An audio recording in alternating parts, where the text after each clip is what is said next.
2 jours, 2 jours entièrement consacrés à la radio. à la musique et au podcast avec Broadcast Associés. Et en direct sur connectonaire.com. Connectonaire.com. L'interview sur Connect en Air. Et on retrouve tout de suite Alain avec toujours un invité hyper intéressant et des choses hyper intéressantes à découvrir. Je veux tout savoir. Ça va te passionner en plus parce que Sylvain Fubini, bonjour. Sylvain, tu es le cofondateur de 0 janvier Productions. Alors, pourquoi 0 janvier? Parce qu'il y a le 1er janvier, il y a le 2 janvier. C'est Pourquoi entre 0 janvier le 31 et le... Oui, c'est ça, c'est un espace très court. Il y a un moment de vide entre le 31 et le 1er, c'est ça? Exactement, il fallait le prendre. Voilà, il n'existait pas, donc il fallait y aller. Non, c'est le renouveau. C'est le nouvelle année. On repart avec quelque chose de nouveau, un nouvel habillage, pourquoi pas 0 janvier. Exactement. Je disais tout à l'heure que tu étais hors antenne, que tu étais un enfant du Covid, mais ça se dit pas, c'est pas bien parce que la société est née pendant le Covid. C'est peut-être un mal pour un bien en fait, parce que tu as créé cette société.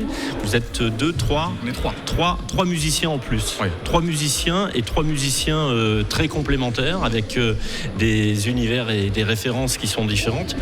Et vous faites de l'habillage pour les radios.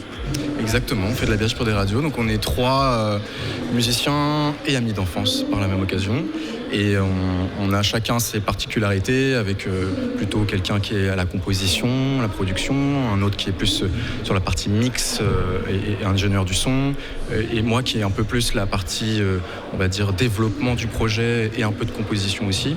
Et on a la chance d'être assez complémentaires en effet, parce que chaque réalisation, chaque création, chaque jingle, on peut dire, ou même création musicale tout simplement, passe par tous les yeux et toutes les oreilles de chacun, et donc on y Chacun apporte donne son avis. Chacun donne son avis, et on y apporte un peu une nouvelle oreille à chaque fois, et c'est comme ça aussi qu'on essaie de performer. Et moi, la première question que je vais poser pour découvrir cette passion, elle vous est venue comment l'idée pendant le confinement? Parce que quand on est musicien, on a envie d'être reconnu pour sa musique, des morceaux. Voilà, je suis pas Pascal Obispo, mais j'ai joué du piano.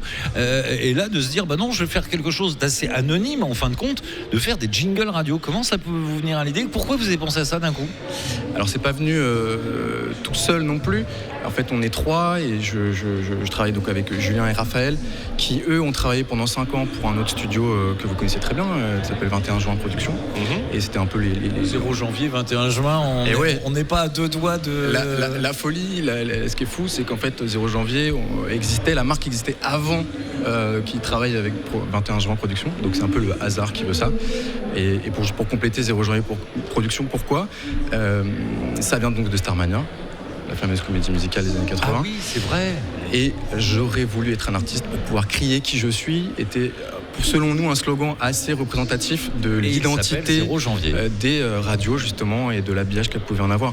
Et donc, en fait, par opportunité, bien entendu aussi, il y a eu un savoir-faire qui est quand même très précis et minutieux, de pouvoir habiller des radios. C'est une manière de faire que tous les musiciens ne peuvent pas faire.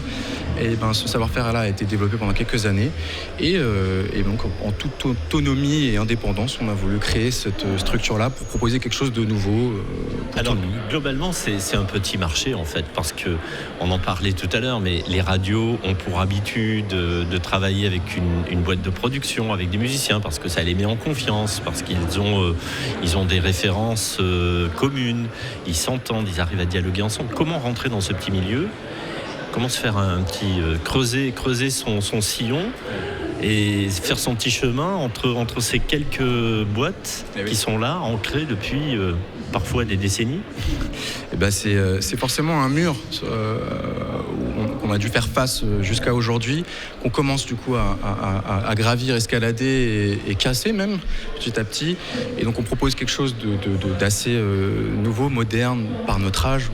On a à peine 30 ans, et donc on a une oreille assez active de ce qui se passe aujourd'hui actuellement sur le milieu de la musique industrielle ou commerciale, comme on dit.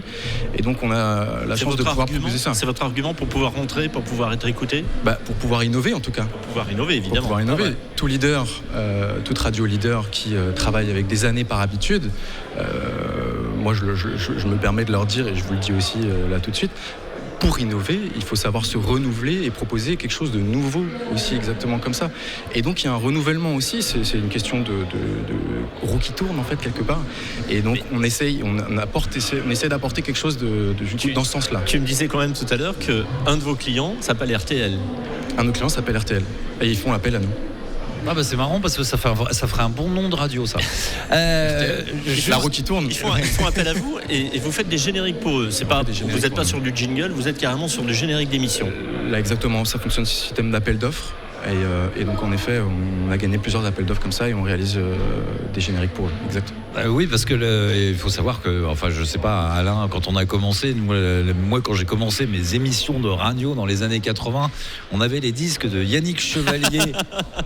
Et qu'on essayait de découper à la bande Revox. Après, il y a les frères Costa qui se sont engouffrés après avoir sorti 2 titres de musique. Et effectivement, au départ, ils sont partis. On le rappelait tout à l'heure, les frères Costa bossaient. Ils étaient vraiment, ils utilisaient surtout les chœurs et ils utilisaient des thèmes qui existaient déjà. Ils se sont appuyés dessus pour chanter les premiers jingles avant de faire de la création. Mais je crois que l'idée leur est venue le jour où ils ont décidé de faire des jingles personnalisés pour vendre leurs titres à Énergie. Absolument. Ils ont fait le jingle Cocotier, Plage Dorée, ils ont chanté. Et pas que, sur Gino Vanelli aussi notamment.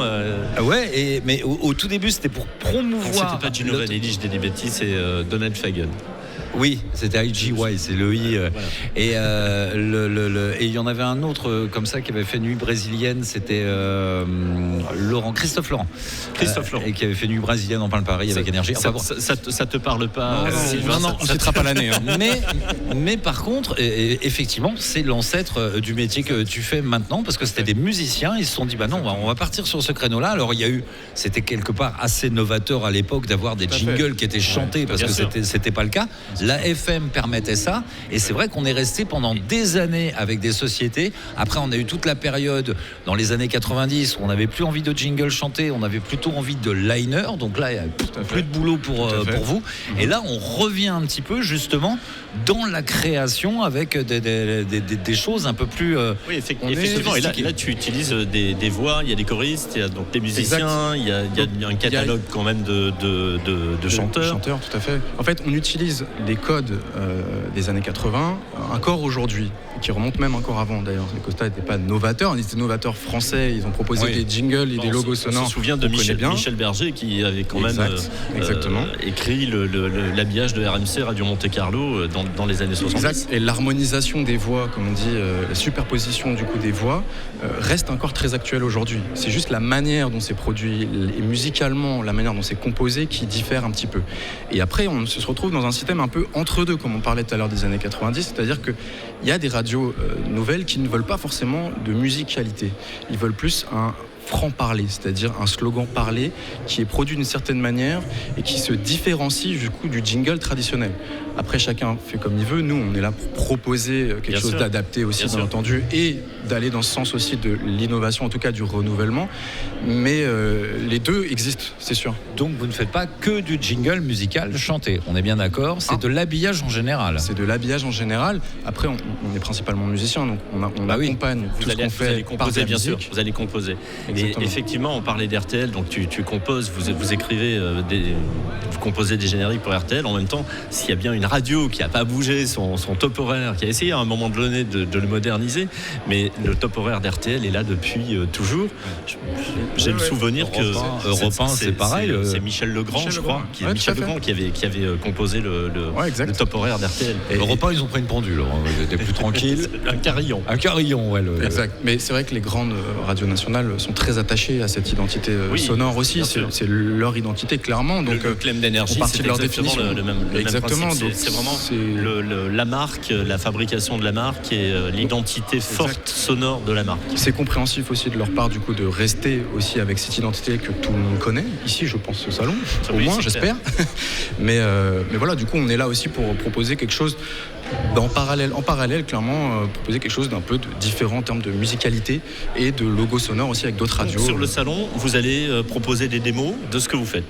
Sur le salon, on fait écouter notamment des démos, nos best-of, comme on peut dire. D'accord. Depuis ces 2 dernières années, on a eu la difficulté de commencer avec le Covid, mais en fait, on a déjà plutôt une 12aine de partenaires, donc c'était déjà plutôt très bien même, je pense.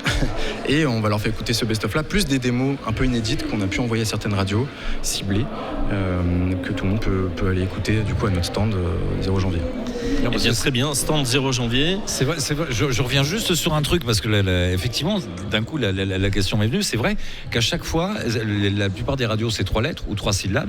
C'est généralement 3 notes, mais pour un musicien, pour retrouver une identité de radio avec 3 notes, c'est pas un peu compliqué là du coup ? Ben justement, c'est là où toute la difficulté persiste et persistera encore indéfiniment. C'est-à-dire que les 3 notes, elles peuvent revenir d'une radio à une autre, mais c'est la manière dont on construit autour des 3 notes qui va être importante. Et bien entendu, ce qu'on va retenir, ce qui va être entêtant et entraînant, ce sont les 3 notes ou les 4, c'est 3 ou 4 généralement. Mais après, c'est l'univers autour et le slogan, la manière dont on le dicte, la manière dont on le parle, la manière dont on le chante, qui va aussi faire la différence sur je retiens que c'est cette radio-là.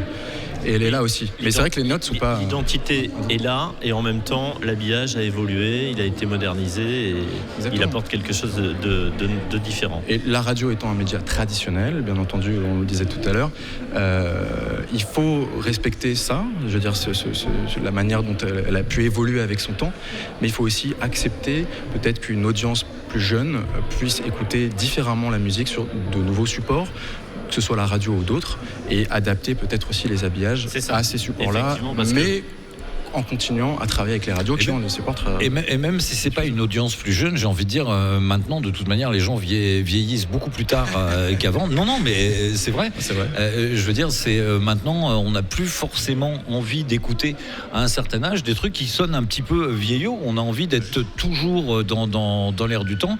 Quand on dépasse un âge que je n'ai pas encore atteint, quand on dépasse la cinquantaine. Voilà. Mais non, mais ce que je veux dire, c'est qu'effectivement, avant, on pouvait se dire voilà, je suis passé à autre chose, mais maintenant, là encore, il y a une difficulté, c'est de effectivement rester jeune aussi pour les vieux, de ne pas être trop vieux pour les jeunes. Exact. On n'est pas là pour faire révolutionner le média parce qu'il est déjà très bien installé, mais on est là pour l'accompagner dans ses évolutions et trouver des habillages adéquats et adaptés du coup au fil du temps. Et c'est là aussi où on veut se positionner aussi quelque part, c'est qu'on veut être présent dans cette évolution du média. Sylvain Fubini, merci. Merci à vous. 0 janvier production sur le salon et sur le Paris Radio Show pour cette édition 2022. Merci messieurs. À bientôt, merci. Bon courage. Au revoir. Merci, au revoir. Paris Radio Show. Audio, Musique, podcast.